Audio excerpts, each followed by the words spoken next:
चेतावनी, वार्निंग, भड़ुए, गद्दार, गांडू, हरामखोर और लवड़ू इस वीडियो को ना देखें, क्योंकि अगर आगे देखते हो और अगर गांडू और गद्दार हो तो आज कान और गांड दोनों से खून निकलने की ज़्यादा आशा है। दूसरा, सबसे पहले मैं माफ़ी मांगना चाहता हूँ लेडीज़ से, पूरी महिलाओं से, क्योंकि हो सकता है मेरी भाषा आपको पसंद ना आए, उसके लिए माफ़ कीजिएगा। आज सिर्फ और सिर्फ आवाज़ सिर्फ मेरी है, लेकिन गुस्सा पूरे देश का है। चेहरा सिर्फ मेरा है, लेकिन स्वाभिमान पूरे देश का है। और कोई मुझे ये कमेंट्स में जो ज्ञानी लोग बैठे रहते हैं वो लिखने के लिए कि जो लोग गाली बकते हैं वो औरतों का सम्मान नहीं करते, ऐसा कोई लेना देना नहीं है। इसका मतलब ये हुआ कि जो गाली नहीं बकते हैं वो बड़े शरीफ लोग हैं, ऐसा कुछ नहीं है। अंग्रेजी में बकने वाले को डूड कहा जाता है, हिंदी में जो बोलते हैं उनको क्या कहते हैं, अनपढ़। ठीक है, हम वही सही, लेकिन आज देश की बात करेंगे। जो इंटेलेक्चुअल्स हैं, जो हाई सोसाइटी के लोग हैं, वो ना देखें। आज तो मिट्टी की कसम है, जो बात करूंगा कड़वी करूंगा, देखना नहीं देखना आपकी मर्जी है। ना इनवाइट किया गया और ना करना चाहते हैं। तो आप अगर एक सच्चे देशभक्त हैं, उसका मतलब सिर्फ ये नहीं कि यूनिफॉर्म, क्योंकि पहले ये जंग जो थी वो सिपाहियों के बीच में थी, देशों के बीच में थी, अब ये पर्सनल हो चुकी है। और हर वो आदमी जो राष्ट्रभक्त है, आज मैं उसकी तरफ से बात कर रहा हूं, उस देशभक्त की तरफ से बात कर रहा हूं, because it is a very big battle which is going on in the country right now. This is one of the biggest battle which is happening and which is going on, and the battle is patriots versus traitors. गद्दारों और देशभक्तों के बीच में एक बहुत बड़ी लड़ाई है। तो देशभक्त तो ये थे, अब गद्दार कौन है? मेरे हिसाब से जो मुझे लगता है, हर वो आदमी, चाहे वो आम आदमी हो, चाहे सिंपल साधारण एक जनरल पब्लिक हो, चाहे एक ऑफिसर हो, चाहे वो किसी मीडिया हाउस का बैठा हुआ बॉस हो, चाहे वो किसी बहुत बड़ी ऑर्गेनाइजेशन का सीईओ हो, चाहे वो नेता हो, चाहे मंत्री हो, हर वो आदमी जो इस देश के सिपाही का सम्मान नहीं करता है, उसकी शहादत का सम्मान नहीं करता है, और यहां बैठ के हमारी रोटी खा के अपने नाजायज बाप पाकिस्तान की तरफ से बोलता है, हर वो मादर चोद, हर वो बहन चोद गद्दार है इस देश का, और मेरे लिए वो देशद्रोही है। बड़े बड़े जो इंटेलेक्चुअल्स बैठते हैं चैनल पे, और वो भी आदमी, गद्दार कौन है बे? जो यहाँ की फैसिलिटी चाहिए, एजुकेशन यहाँ की चाहिए, हमारा टैक्स पर एक भारत के आम जो नॉर्मल बंदा है, जो मेहनत करता है, मिडिल क्लास का आदमी, उसके टैक्स पर तुमको पढ़ाई चाहिए, और तुम उसके बाद चैनल्स पर बैठ के बहरान बानी जैसे मादर चौदों को, टेररिस्ट एक नहीं जितने आएंगे बहन चौथ गांड में घुसड़ देंगे, उतनों को मारेंगे मादर चौदों को। समझ में आए बे? उनको जो बैठ के बताते मासूम लोग थे, बहन चौदह पता क्या है तुमको कश्मीर के बारे में बे? अंदर की कंडीशन पता है तुमको?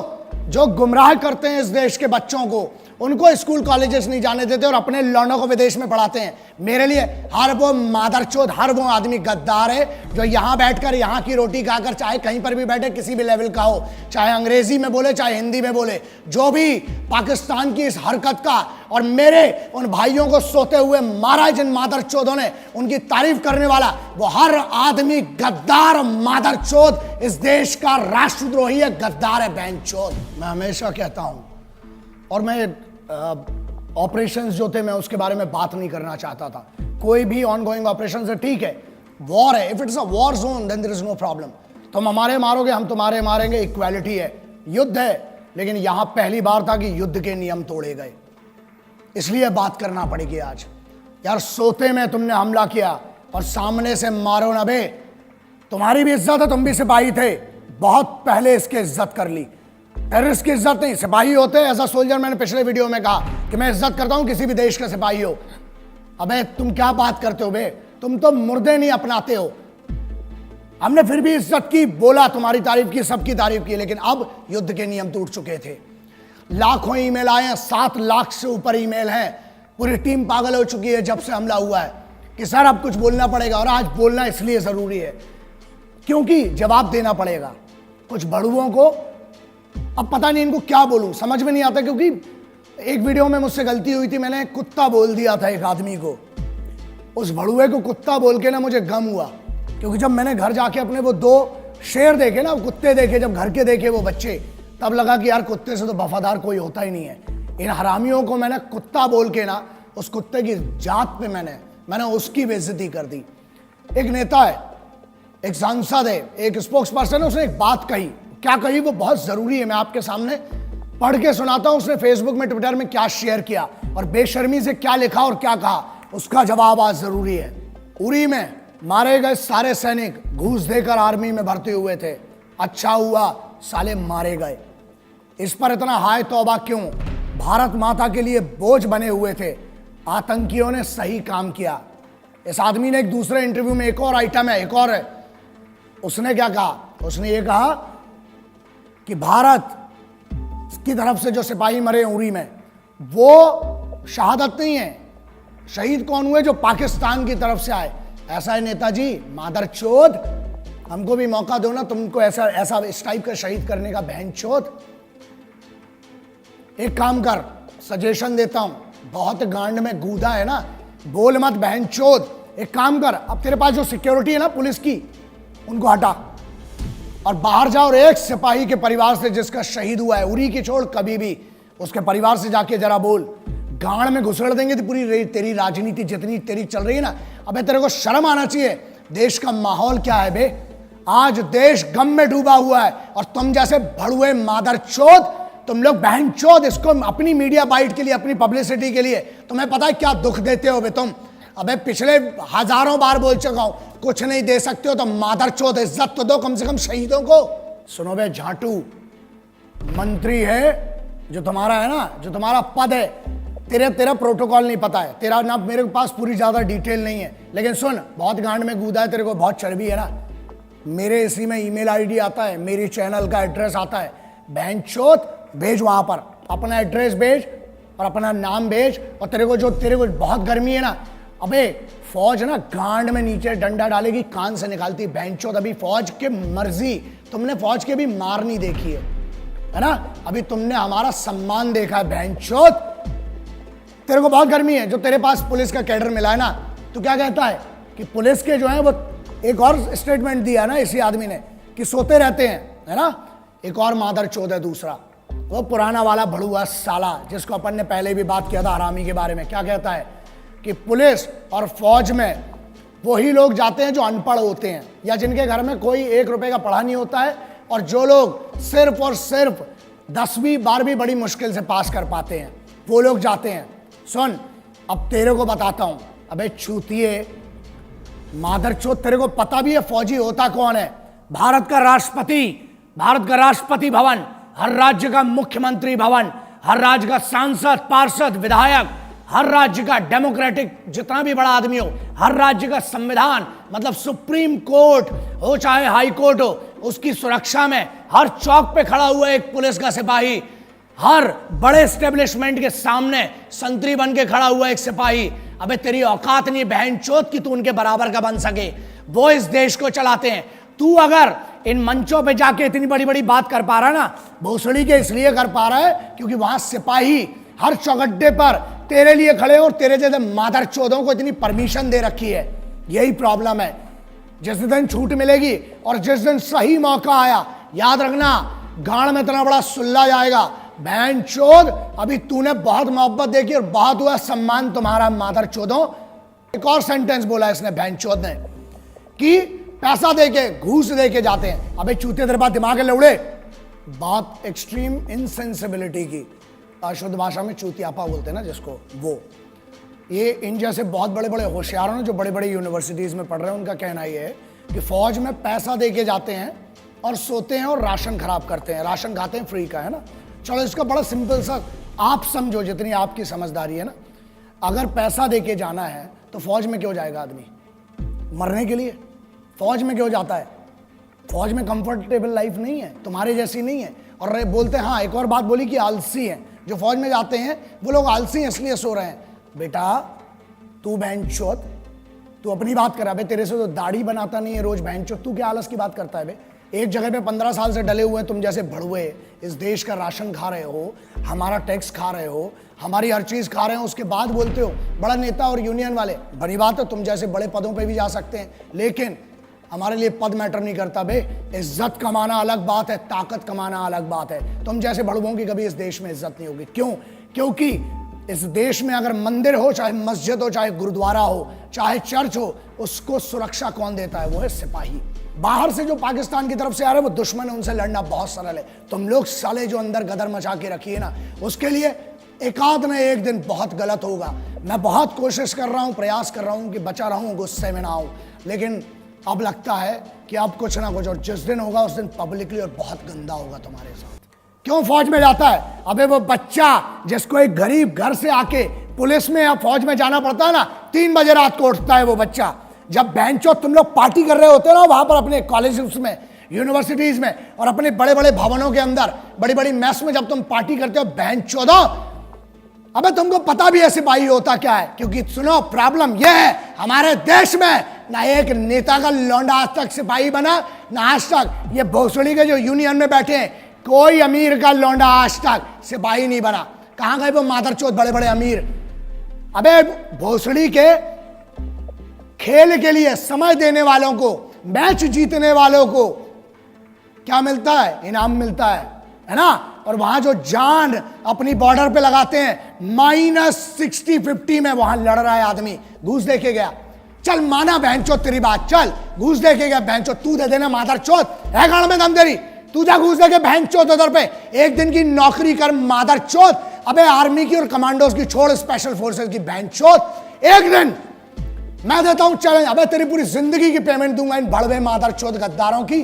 जा एक दिन ट्रैफिक पुलिस का काम करके देख मादरचोद, धूप में वहां खड़े होकर देख, पानी में खड़ा होकर देख, मुंबई पुलिस हो, चाहे दिल्ली पुलिस हो, चाहे हरियाणा हो, चाहे उत्तर प्रदेश हो, एक पुलिस के सिपाही का काम करके देख। फौज की तो बहुत दूर की बात है, तेरी गांड में इतनी दम रही है बहनचोद। और सुन, ये बात क्लियर सुन ले, आज तुम जैसे मादरचोदों को अगर मार के जेल जाना पड़ा, 14 साल मंजूर है बहनचोद। जिस दिन मेरे सामने पड़े ना मादरचोद, मारूंगा, लेकिन एक बात पक्की है, पब्लिकली मारूंगा, अकेले कभी नहीं मारूंगा, क्योंकि तुम जैसे आगे और पैदा ना हो बहनचोद। अबे मुझे तो शर्म आती है, माफ करना, जिसने तेरे को पैदा किया ना, मां मुझे माफ कर दे, तेरे को भी नहीं पता था कि ऐसी मादरचोद औलाद पैदा करोगी मां आप। शर्म आती होगी उस मां को भी अपने कोख पे जन्म पे कि ऐसा गद्दार पैदा कर दिया बहनचोद को। सुन मादरचोद, जिस दिन मेरे सामने आया मारूंगा, घसीट घसीट के मारूंगा बहनचोद। और दूसरी चीज, 14 साल होती ना, जमानत तो मिलेगी, आऊंगा तेरे जैसे और मादरचोदों को ढूंढूंगा, फिर मारूंगा बहनचोद, जाऊंगा। 14 साल मंजूर है बे बहनचोद, क्रांतिकारियों का चेला हूं, जेल भी गया कोई फर्क नहीं पड़ता है, लेकिन तुम जैसे गद्दारों को चुप करके रहूंगा, फिर मारूंगा, फिर जेल जाऊंगा, बाहर आऊंगा, जब जब आऊंगा मारूंगा मादरचोदों। दूसरी बात मुन्ना, हमें रोज सुबह से लेकर रात तक धमकी के कॉल आते हैं, और रही बात हमारी, मादरचोदों इतनी तैयारी के साथ चलते हैं, इतना जखीरा तो खुद लेके चलते हैं बे, इतना असला बारूद। मादरचोदों 1 किलोमीटर तक धुआं धुआं करूंगा जिस दिन मैं मारने पे आया बहनचोद। और ये दम बुलेट प्रूफ गाड़ी की नहीं है, बीपी की, जिसमें बैठ के घूम रहा हूं। गाड़ी के बाहर आने के बाद भी जगह बोल तू बहनचोद, नाम बता उस जगह का, अकेला आऊंगा मादरचोद, ईमेल कर, फोन नंबर ले मेरा, लिख चैनल पे अपना एड्रेस, आऊंगा मारूंगा बहनचोद घुस के तेरे को। लेकिन सुन, तुम जैसे जितने मादरचोदों सिपाहियों के बारे में, उनकी शहादत के बारे में बोलना बंद करो मादरचोदों, वरना मेरे जैसे बहुत पागल है, एक को काटोगे 1000 खड़े होंगे, हर बार पैदा हुए आगे भी होंगे, मार डालूंगा बहनचोद तुम जैसे एक एक को। मैंने बहुत कोशिश की है कि वो गुस्सा ना दिखाऊं, अच्छे से प्यार से बात करूं, लेकिन अब ये लड़ाई जो थी, पहले लड़ाई फौज की या सल्तनत की या देशों की थी, बात अलग है। अब ये लड़ाई भारत के, हिंदुस्तान के हर सिपाही की नहीं रह गई है, ये लड़ाई हो गई हर हिंदुस्तानी की। क्यों? क्योंकि तुमने जंग के नियम तोड़ दिए, तुमने यार सोते हुए मारा। बात यह है उन 17-18 या उन 50 लोगों की नहीं है जो अभी मारे गए, बात यह है कितने तक यार, कब तक सहन करेंगे। अब now it is the right time to retaliate and remember, but you will have to pay for it. याद रखना, कुछ व्हाट्सएप और फेसबुक वीर आए हैं आजकल, बहुत बड़े बड़े योद्धा, कुछ भी लिखते हैं। मैं उस यूथ को ये मैसेज मेरा बहुत जरूरी है, रिमेंबर, फेसबुक और व्हाट्सएप पे जंग नहीं लड़ी जाती है, ठीक है? आप तैयारी कीजिए, जैसे यूथ की बात है, अभी एक बात करिए, एक बानी, अभी एक बंदा जो बीएसएफ का असिस्टेंट कमांडेंट बना है, नया लड़का, आपको पता है वो भी जम्मू कश्मीर से आता है, उसने तैयारी की, उसने दूसरा रूट लिया, वो आज एक ऑफिसर बना। He can actually make some difference. वहां बैठे बैठे फेसबुक और व्हाट्सएप, गाली मत बको, अपने दुश्मन है जो भी है, गाली मत बको मतलब फेसबुक और इस पे, ठीक है मैंने बकी, मैं मानता हूं, लेकिन मेरे पास कोई ऑप्शन नहीं छूटा था। बहुत सारे ईमेल्स आए, लाखों ईमेल आ रहे हैं और कमेंट्स भी आ रहे हैं व्हाट्सएप पे, हमारी जो जितने भी चैनल्स हैं उस पर आ रहे हैं। अब ये गलत बात है और उसको मुझे कंडेम करना पड़ेगा, आपको बोलना पड़ेगा, स्पेशली यूथ को। अब बहुत सारे लोगों ने लिखा सर पाकिस्तान को उड़ा दो, पॉइंट ब्लैंक मार दो, पूरा पाकिस्तान पे न्यूक्लियर अटैक कर दो। यार वॉर ऐसे नहीं होती है, पहली चीज़। There are lot of things involve in that. Democratic level पर अलग होती है, बहुत सारी चीज़ें होती हैं। फौज को अपना मूवमेंट करना है वो अपने हिसाब से करेगी ना, व्हाट्सएप और फेसबुक के हिसाब से फौज नहीं चलेगी। स्पेशली जो इंडियन स्पेशल फोर्सेज हैं या वर्ल्ड वाइड जो भी स्पेशल फोर्सेज होती, पहली बात हम कोशिश यही कर रहे हैं कि हम तो कोई उल्लंघन ना करें, और अगर करेंगे भी तो पता नहीं चलता, पहली बात, और पता होने भी नहीं देंगे इस बार जो कार्रवाई होगी। नाउ पाकिस्तान उड़ा दें, यार वहां पे भी मासूम लोग हैं। जंग पाकिस्तान में रहने वाले मासूम और नॉर्मल लोगों की, पाकिस्तान के आम आदमी की नहीं है और हिंदुस्तान के आम आदमी की नहीं है, लेकिन अब आपने बना दी है ये जंग। बट हम अभी भी कहते हैं कि जंग से कभी किसी का फायदा नहीं हुआ है। तुमने हम पे 5 थोपी, 5 बार हारे हो, लेकिन इससे किसी का फायदा नहीं होता है। कोशिश करना, दुआएं करना जितनी हो, शिद्दत से दुआएं करना कि कभी जंग ना हो, क्योंकि उससे किसी का फायदा नहीं होता, हमेशा नुकसान होता है। बातचीत से अगर बात बन रही होती तो ये मुद्दा नहीं आता। हम लोगों ने तो हर बार कोशिश की, तुमने नियम तोड़े, अब हड्डियां तोड़वाओ, वो तुम्हारी मर्जी है। हिंदुस्तानियों का स्वाभिमान बहुत बड़ा होता है, अभिमान बहुत होता है अपने में। कैसी बच्चों जैसी बातें कर रहे हो बे तुम लोग, हाँ समझ में नहीं आया ना, बताता हूं। अबे हमारे इधर तो बेवड़े भी होते हैं ना, वो भी गुस्से में एक दूसरे को गुटखा नहीं देते हैं, समझ में आ गया। अबे तुम तो कश्मीर मांग बैठे पागलों। दूसरी चीज हमारे इधर ना, अबे पब्लिक ट्रेन, लोकल ट्रेन में ना, वसई विरार साइड की कोई ट्रेन होती है, उधर अंबाला पटियाला की कोई ट्रेन होती है लोकल ट्रेन, अबे वहां पर लोकल ट्रेन में सीट नहीं देते हैं, तुम तो कश्मीर मांग बैठे। और अगर पैर की धूल होती तो फिर भी 1 लाख बार सोच के चलो दे दिया होता, मोहब्बत से मांगते तो। अबे तुम तो दुश्मनी में हमसे हमारा मुकुट कश्मीर मांग बैठे हो। हमारा था, है, और कुबत और गांड में तो ले लेना, बहनचोद हमारा था, है और रहेगा। जितनी बार घुसोगे उतनी बार मारेंगे, आ जाओ, प्योर इन्विटेशन है। और रही बात हमारी, हम जैसे पागलों को घंट फर्क नहीं पड़ता, बहनचोद डंडा डालेंगे, पेलेंगे जितनी बार आओगे। माफ करना, मैं उनसे माफी मांगना चाहता हूं जो मेरे सिपाही, चाहे वो पुलिस के सिपाही हैं, चाहे मेरी फौज के सिपाही हैं, चाहे जो भी सिपाही हैं जिनकी हम बात करते हैं, जो यूनिफॉर्म पर है, जिसने यूनिफॉर्म पहनी है, कोई सी भी यूनिफॉर्म है, वो इस देश का सिपाही है। अगर इन गद्दारों को मैं जवाब नहीं दे पाया हूं ढंग से, या इनके सम्मान में कोई कमी रह गई है, तो मैं आपको वादा करता हूं, एक कमांडो वचन, एक सिपाही वचन है, जहां मिलूंगा, जब मिलूंगा, आपकी तरफ से अलग से इनकी गांड में डंडा करूंगा, अलग से मारूंगा बहनचोदों को। मैं सिर्फ, हम जो है, हम सिर्फ तिरंगे के सगे हैं, ना हम किसी के उपकार के हैं, ना हम किसी सरकार के हैं, समझ लेना। ना हम किसी के उपकार के हैं, ना हम किसी सरकार के हैं, हम हैं तो सिर्फ हर फौजी, हर सिपाही के परिवार के हैं। हमको किसी से कोई मतलब नहीं होता, ना हम किसी के उपकार के सगे हैं, ना हम किसी सरकार के सगे हैं। हम हैं तो हैं सिर्फ और सिर्फ एक फौजी और एक सिपाही के परिवार के सगे हैं। बस इतना मेरी तरफ से आज जितना हो सका इस भाई से करूंगा, आज भी कर रहा हूं, आखिरी तक इस मिट्टी के लिए लड़ूंगा। और अगर तुमसे ना हो सके तो बताना, ये भाई तो आखिरी सांस तक तुम्हारे लिए लड़ेगा और इस मिट्टी के लिए लड़ेगा। ये वादा रहा तुमसे, आज भी और आगे भी। जय हिंद, वंदे मातरम, इंकलाब जिंदाबाद, भारत माता की जय।